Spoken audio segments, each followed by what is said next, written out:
कपूर के OTT platform all Balaji पर वर्ष 2020 में एक सीरीज दिखाई गई थी जिसका नाम था XXX। इसके सीजन 2 का एक सीन है। देश की सुरक्षा में तैनात एक सैनिक अधिकारी की पत्नी अपने बॉयफ्रेंड को घर पर बुलाती है, उसे अपने पति की यूनिफॉर्म पहनने को कहती है और उसके साथ यौन संबंध बनाती है। कल्पना कीजिए कि सीमा पर खड़ा एक जवान जब ऐसी कहानी देखेगा तो उसकी मानसिक स्थिति क्या होगी, वो किस तरह के संदेहों का शिकार बन सकता है।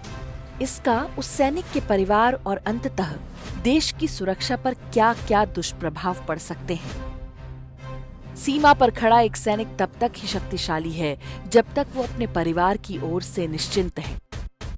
यदि उसके मन में परिवार के प्रति ही संदेह के बीज बो दिए जाएं, तो आसानी से जाल में फंसाया जा सकता है। यदि आप सोचते हैं कि ये कहानी एकता कपूर के विकृत मस्तिष्क में पैदा होने वाली फूहड़ फैंटेसीज में से एक है, तो आप गलत हैं। एकता कपूर निश्चित रूप से इससे भी घटिया सोच सकती हैं। लेकिन भारतीय सेना को लेकर ये कहानी संभवतः किसी बाहरी व्यक्ति द्वारा दी गई होगी। ये कहानी बहुत सोच समझकर गढ़ी गई है। वे शक्तियां जो भारत को तोड़ने के अभियान में दिन रात जुटी हैं, वो ऐसी कहानियों और समाज पर उनके प्रभाव का पूरा विश्लेषण करके रखती हैं।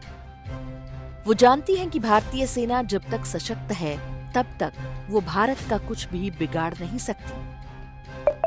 एकता कपूर से कड़ाई से पूछताछ की जाए तो पता चल जाएगा कि भारतीय सेना के विरुद्ध ये घृणित आइडिया कहां से आया था। लेकिन ये काम करेगा कौन? एकता कपूर की XXX इकलौती फिल्म, सीरियल या वेब सीरीज नहीं थी जिसमें भारतीय सेना पर इस तरह से अप्रत्यक्ष हमला किया गया हो। ढेरों फिल्में हैं जिनमें सैनिकों को सड़क छाप टपोरियों की तरह नाचते गाते या फिर लड़ते भिड़ते दिखाया गया है।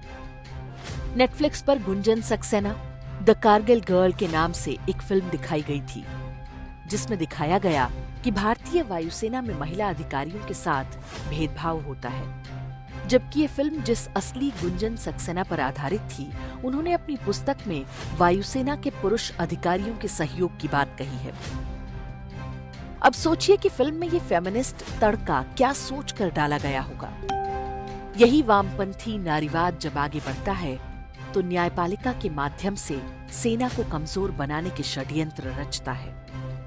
भारतीय सेना के विरुद्ध इस छद्म युद्ध पर हमारे वीडियो के लिंक आप डिस्क्रिप्शन और कमेंट में देख सकते हैं।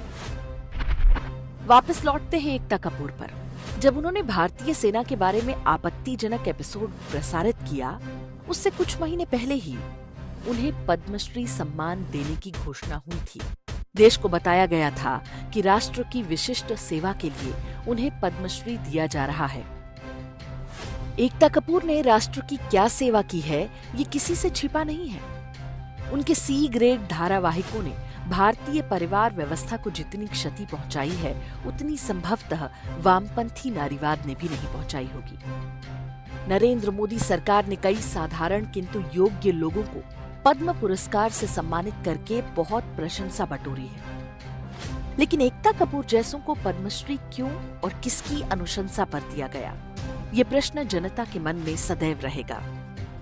मीडिया और फिल्मों के माध्यम से भारतीय सेना के मनोबल को तोड़ने का षड्यंत्र तब तक जारी रहेगा जब तक कि एकता कपूर जैसे लोगों को उनके किए का दंड न मिले।